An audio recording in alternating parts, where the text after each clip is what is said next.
Hello everyone and welcome to Module 2.5, Session 3, Feedback, Iteration, and the Final Challenge. In Session 2, you created your micro-teaching plan and script. You moved from idea to a first solid draft. Today, we do something that professionals do all the time. We make it better. Here's the big idea for this session. Good learning experiences are not built in one try. They're built through a cycle: feedback, iteration, final delivery. So if you feel your work isn't perfect yet, great. That means you're exactly where you should be. 1. Why feedback matters. Let's start with the why. Feedback is not criticism. Feedback is information. It helps you see what you can't see alone.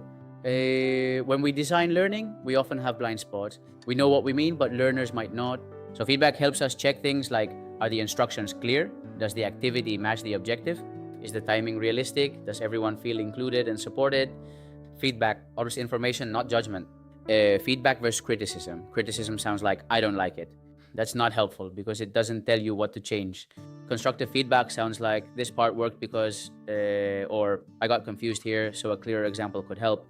So today we focus on actionable feedback, feedback that leads to improvement. 3, a simple feedback framework you can reuse. To make feedback easy and fair, we'll use a simple structure: situation, behavior, impact, and then feed forward. Situation, when did it happen? Behavior, what exactly did you observe? Impact, what did it cause for the learner? Feed forward, what should be tried next? Here's a quick example. During the instruction step, you used 3 different terms for the same concept. That made it hard to follow. Next time, choose one label and repeat it consistently.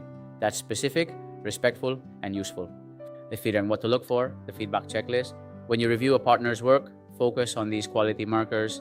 Alignment. Do activities clearly support the objectives? Clarity. Are instructions easy to follow? Engagement. Is the learner doing something meaningful? Inclusivity. Are there options for different needs and styles? Assessment evidence. How do we know learning happened? Timing. Can this be done in the time available? Alignment, clarity, engagement, inclusivity, evidence, timing. 5. Now, how will we run feedback? Round 1 is warm feedback.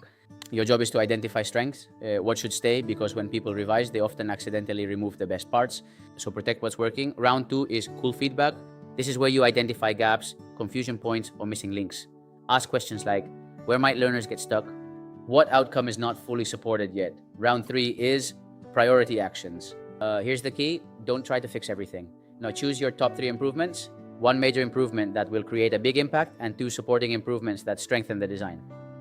6. Iteration sprint. Improve your work fast. After feedback, you'll do an iteration sprint, a focused revision block. Start with alignment. Check each objective and ask, where is the activity that teaches this? And where is the evidence that shows it was learned? Then fix clarity. Rewrite instructions using this formula. Do X using Y in Z minutes and produce W. Simple language, 1 consistent vocabulary. Then upgrade inclusivity. Offer options like respond in text or voice, work individually or in pairs, use sentence starters or examples.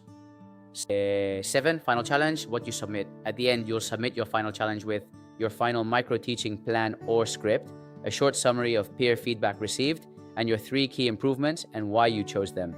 This is important. The goal is not only a final product, it's also proving you can learn from feedback and iterate. That's a real professional skill. 8, reflection and wrap up.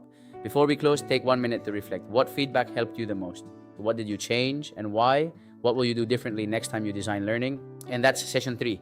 You now have a repeatable design cycle: design, test, improve, deliver. Let's get started. Your work is about to level up. Good work. Thank you.